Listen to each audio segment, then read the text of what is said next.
অন্তর্বর্তী সরকারের প্রধান উপদেষ্টা জাতীয় সংসদের দক্ষিণ প্লাজায় গতকাল 5ই আগস্ট এক অনুষ্ঠানের মাধ্যমে 28 দফার জুলাই ঘোষণাপত্র পাঠ করেন।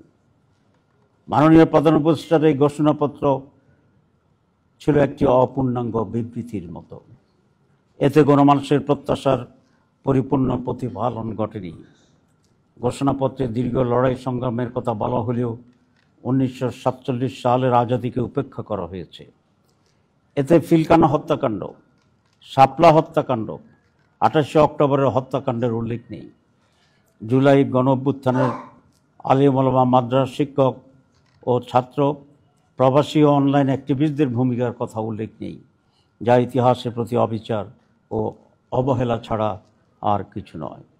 জুলাই অভ্যুত্থানের টার্নিং পয়েন্ট ছিল 9 দফা, যা পরবর্তীতে 1 দফায় রূপান্তরিত হয়েছিল। বাংলাদেশ জামাত ইসলামী গণ অভ্যুত্থান পরবর্তী সময় থেকে দেশে গণতান্ত্রিক শাসন ব্যবস্থা ফিরিয়ে আনা ও ইনসাফ ভিত্তিক দুর্নীতিমুক্ত সমাজ গঠনের লক্ষ্যে সংস্কার, গণহত্যার বিচার ও সুষ্ঠু নির্বাচনের দাবি জানিয়ে আসছে।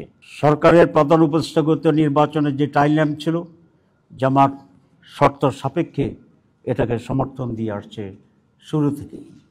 আপনারা জানেন, আমাদের মাননীয় আমির জামাত অনেক আগ থেকেই নির্বাচন সম্পর্কে জামাতের স্ট্যান্ড পরিষ্কার করে বলেছে। বিশেষ করে 16 এপ্রিল 2025 সালে তিনি স্পষ্টভাবে সাংবাদিকদের সামনে ঘোষণা দিয়েছিলেন যে এই নির্বাচন রোজার আগে ফেব্রুয়ারি মাসে হতে পারলেই সবচেয়ে উত্তম হবে। সেই ঘোষণার ধারাবাহিকতায় গতকাল প্রধান উপদেষ্টা ফেব্রুয়ারিতে রোজার আগেই নির্বাচন অনুষ্ঠানের ঘোষণা দিয়েছেন।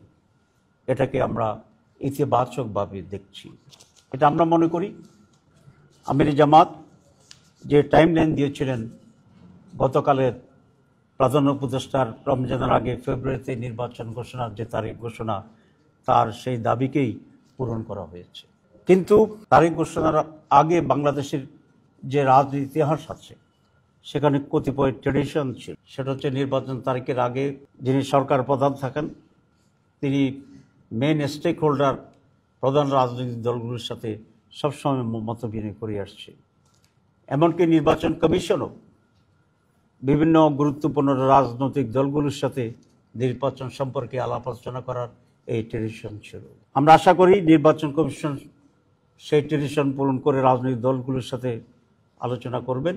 কিন্তু প্রধান উপদেষ্টা এই ঐতিহ্যকে ব্যত্যয় ঘটিয়ে কোনো বড় রাজনৈতিক দলগুলোর সাথে আলাপ আলোচনা না করে একতরফাভাবে এই ঘোষণা দিয়েছিলেন। এটা খুবই ভালো হতো তিনি রাজনৈতিক দলগুলোর সাথে আলাপ করে একটা কনফিডেন্স এনে যদি এই ঘোষণাটি দিতে পারতেন।